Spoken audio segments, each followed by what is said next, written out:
முதியோர்களிடம் கோபத்தையும் தகாத வார்த்தைகளால் பேசுவதையும் தவிர்ப்போம்.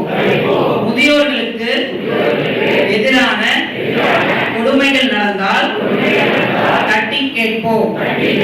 முதியோர்களுக்கு ஏற்படும் பிரச்சனைகளுக்கு எதிராக குரல் கொடுப்போம். முதியோர்களை மன ரீதியாகவும் உடல் ரீதியாகவும் காயப்படுத்துவதை தவிர்ப்போம். முதுமை காலத்தில் முதியோர்களின் நலனில் அக்கறை காட்டுவோம்.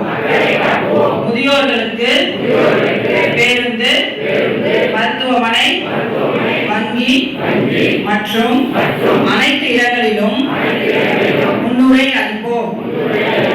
முதியோர்களிடம் பேசுவதற்கு நேரம் ஒதுக்குவோம்.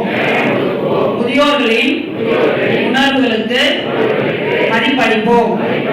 முதியோர்களின் வன்கொடுமைக்கு எதிராக குரல் கொடுப்போம். முதியோர்களை காப்பதற்கு கரம் கொடுப்போம் என உறுதியேற்போம்.